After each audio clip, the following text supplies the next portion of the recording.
Parang instead of you owning the home, in the end, it might be the home that would own you.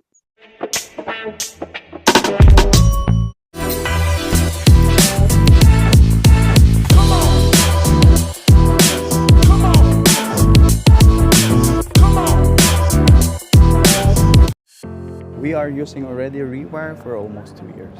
My name is Sandra. My name is John. We both decided to invest a house in the Philippines. We have to send money or remit money, and we chose for Rewire. We chose Rewire because first and foremost about with the charge. It's quite low. I can recommend Rewire because it's safe. I will always recommend it to my friends. Mga minamahal kong kababayan, inirekomenda ko ang Rewire app tuwing magpapadala tayo ng pera sa minamahal natin sa Pinas.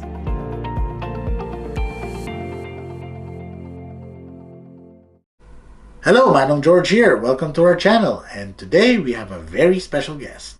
Hi, I'm Cecil Zurbano. Some people call me Che. I've been here in the UK since September 2019, so nearly 2.5 years ago. So I work as a nurse here. Man knows best. First, some people prefer flexibility. So they want to move around. They don't want to settle in one particular place over a long period of time. So they get bored easily. We also have to take into consideration yung nature of work, because some people, yung work din nila hindi ganun ka-stable, or it requires them to travel a lot. So if you will settle or buy a house in one particular area, ang mangyayari, you will be incurring more cost, kasi when you travel around because of your work, you will have to pay for rental fees when you are in other places rather. To consider yung preparedness mo, yung financial preparation mo.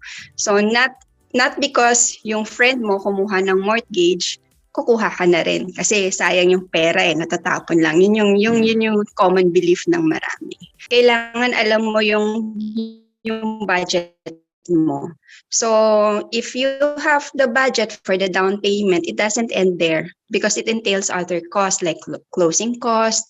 Nandiyan yung home insurance, nandiyan yung taxes, repairs, maintenance, and a whole lot more. Man knows best. Plus, another thing that you have to consider is the cost of capital, or yung tinatawag ng iba na opportunity cost in finance or in business terms.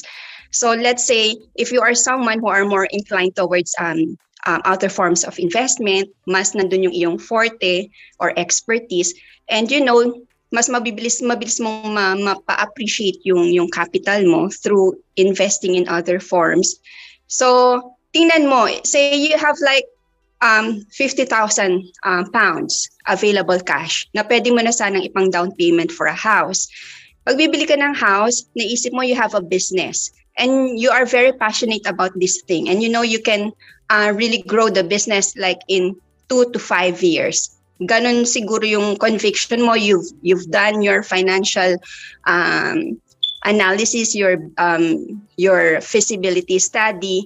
Then by all means, pwede mo siya dong ilagay if you think na it makes more financial sense. Man knows best.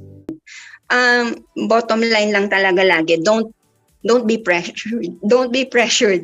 Don't buy because people are telling you na nagsasayang ka ng pera. When you rent, you are not throwing away money. You're paying for the services. You're paying for, you're paying to have something. You're paying to have roof over your head. You're paying para mabawasan yung sakit ng ulo mo dun sa mga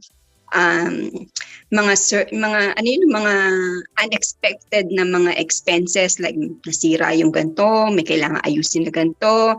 So parang, di ba, parang pag nagta-taxi ka, you don't own the car, pero sumakay ka dun sa taxi. Yung taxi na yon, dinala ka from one place to another, kung saan yung destination mo. Tinapon mo ba yung pera mo? Di ba hindi naman? may service kang nakuha out of that. Ganun din in home ownership, although in different, kumbaga magkaibang perspective sila.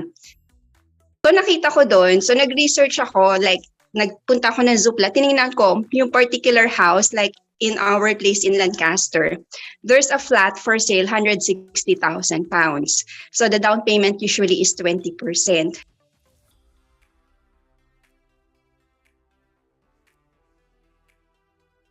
Yeah, closing cost, parang umabot siya ng 38,400. So say if you have that 38,400 and then mag-amortize ka every month, right? So your amortization, usually kasi tayong mga Pinoy, naiisip lang natin, nakatingin lang kaagad tayo, mag-amortize ako only 640. Tapos pag magre-rent ako, 775 per month. Tapos tapon na yung 775, di naman sa akin mapupunta yun, swerte ng landlord ko, nagbabayad ako ng utang niya. Eh di kukuha na lang ako, makakasave pa ako. Kasi nakatingin tayo sa 600 something, 640 I think. Pero not realizing there are other expenses that come along dun sa pag-own mo ng property. Pero hindi nag-e-end kasi sa amortization eh. Andyan yung maintenance cost, repair, insurance, closing cost. Nag-appreciate yung value ng property. But we have to realize na while it is appreciating, we don't actually realize the actual financial value of it unless ibenta natin siya. Man knows best. Kailangan may emergency fund ka. So yung emergency fund mo dapat at least 3 to 6 months of your monthly expenses. Actually, if you're buying a house, personally, ang preferred ko, at least 6 months of my monthly expenses meron ako natabi. Kasi mas maraming potential expenses kapag meron kang sariling bahay.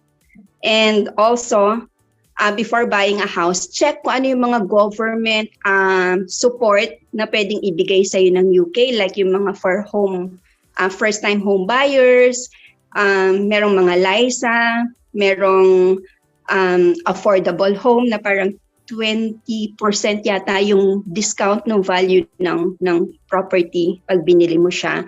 So, may site niyan, lahat ng available na support ng government na pwedeng ibigay sa'yo just for you to be able to buy your home. Nandun, pwede mo siyang puntahan. There's a site na i-google mo lang siya. Pag yung gantong huge na financial decision, kailangan you really crunch the number. Hindi kayong pipikit mata and you will just have that big leap of faith na kaya ko to. Pag nandito na, pag nandiyan na kakayanin, ang dami nga, sumabak sila pero kinaya nila. Just to tell you, based on studies, may research na kinondak. Di ba nung pandemic, ang dami bumibili ng bahay kasi interest rates are low. And then, etong mga bumili, binalikan sila, na-study sila, and 50% of those who bought, nag-remorse. So, hindi nila tinuloy. Kasi ano lang siya kumbaga, after na mag-decide sila, na-realize nila, hindi lang pala yun yung mga expenses na kailangan kong paghandaan. And then 92% of those who bought during the pandemic, they realized, they found out, na ang dami palang problems doon sa property na binili nila na hindi nila nakita nung nag-viewing sila. Man knows best. Yung paying ng mortgage, hindi lang yan ngayon. Long haul yan. So, 25 years, yung iba 30 years. Ang tanong, 5, 10, 25 years down the road, ganun pa rin ba yung cash flows mo? Yes, pwedeng nag-increase, pero maaaring yung current financial status mo ngayon, afford mo. So, dapat take into consideration din natin, 2 years from now ba, plano mo mag-baby? Kasi that would add up to the monthly expenses that you currently have. Or may anak ka ba na magka-college, na gusto mong tulungan sa pagka-college? And especially as mga OFWs or mga Pinoys, we are very close to our family. So kahit yun na sa Philippines, meron tayong mga Pinoy who support even yung mga kapatid nila sa pag-aaral. So that has to take into consideration as well when you are buying a property.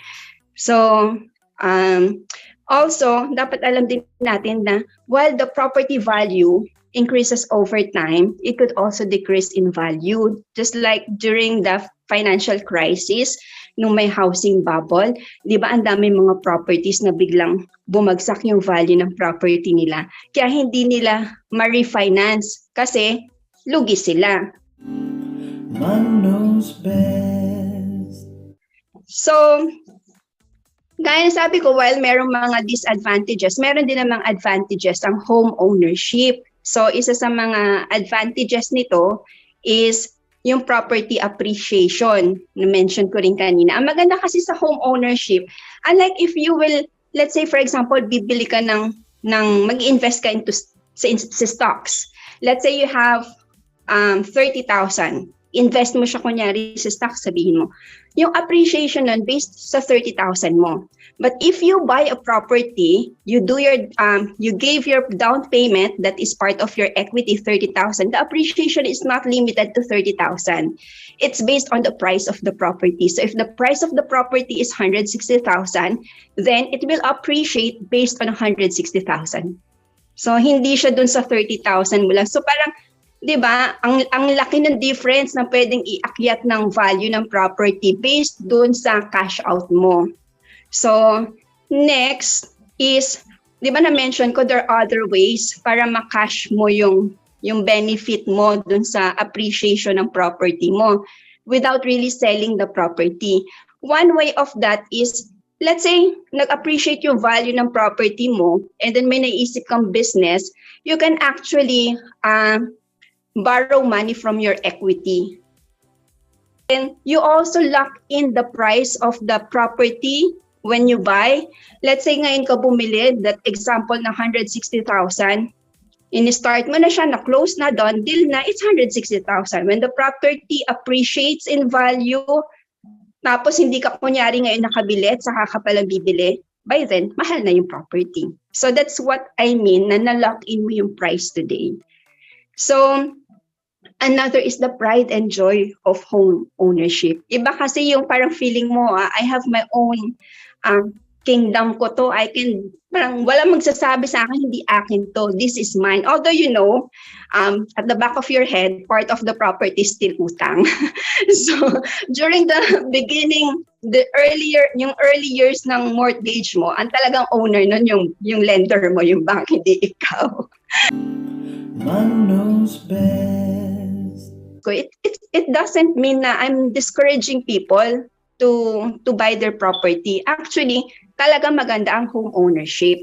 Especially, actually, experts say, you have to realize or you have to really know kung in 5 years time ba titira ka doon.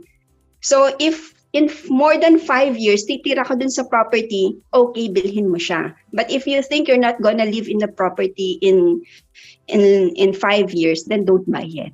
So it's not about time for you to buy the property yet. And ang dami mong kailangang isipin, especially tayo mga Pinoy. Kumbaga, yung family natin minsan sobrang extended. So talagang budget yung ating iisipin. Ayun lang, wag lang talaga magpa-pressure. Dapat at your own terms, in your own terms, based on your budget. Kasi at the end of the day, the only person who is accountable of your finances is you. Kasi pag nagka-problema ka naman sa finances mo, yung taong nag-advise ba sa'yo, malalapitan mo para bigyan ka ng pang-budget. Diba? Hindi naman. Always remember, Manong knows. Man knows best, put your worries to rest when staying in the United Kingdom. Man knows best.